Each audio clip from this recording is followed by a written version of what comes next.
My name is Petr Ostadal. I am from Prague, Czech Republic, and I had the honor to present the results of the extracorporeal membrane oxygenation in the therapy of cardiogenic shock trial, the ECMO-CS trial at the present American Heart Association Scientific Session 2022. The objective of the ECMO-CS trial was to compare early conservative therapy with immediate ECMO implantation in the patients with rapidly deteriorating or severe cardiogenic shock. The eligible patients were defined according to the echocardiographic, hemodynamic, or laboratory parameters, and they should have either rapidly deteriorating cardiogenic shock, with these patients required repeated bolus of vasopressors to maintain mean blood pressure above 50 millimeters of mercury.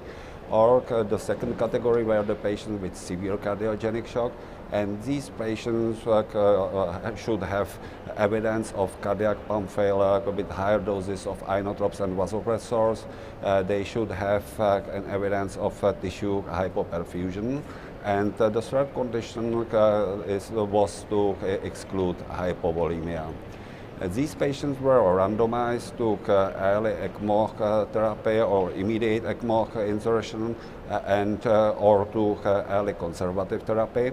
And what is important to add that in the conservative arm, the use of ECMO was allowed in case of worsening of the hemodynamic status characterized or defined by the rise of blood lactate by 3 millimoles per liter.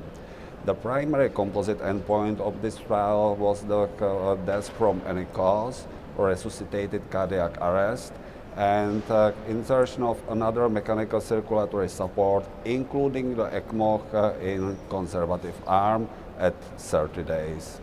The baseline characteristics were well balanced between the groups, and a total of 122 patients were included, were randomized. 117 were included in the analysis, 58 in the early ECMO arm, and 59 in the early conservative arm.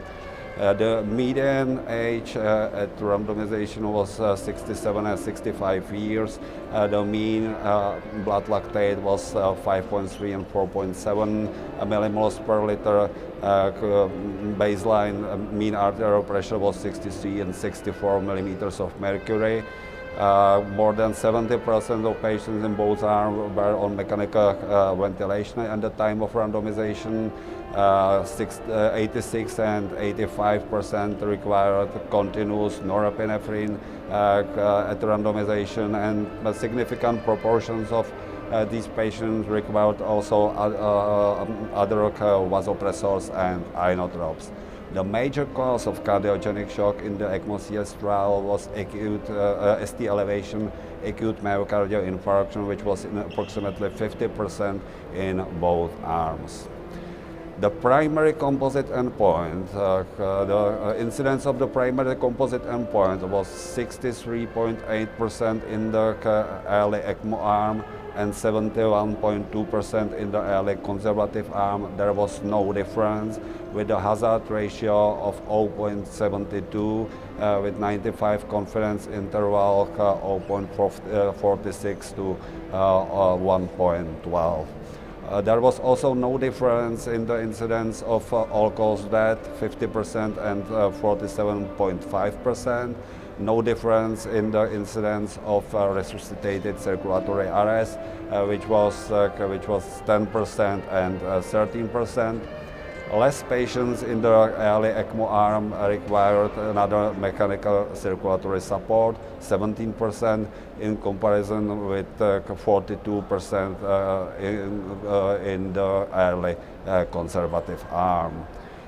Importantly, ECMO was used in 39% of patients in the early conservative arm because of worsening of hemodynamic status. There were comparable incidents of the overall incidence of serious adverse events between the groups, and Also the incidences of individual adverse events such as bleeding, like ischemia, stroke, pneumonia or sepsis were not statistically different. Therefore, our results of the ECMO-CS trial indicate that in patients with clearly defined severe or rapidly deteriorating cardiogenic shock, early conservative therapy, which allowed the use of mechanical circulatory support in case of further hemodynamic worsening, is a comparable strategy to immediate insertion of ECMO. Thank you.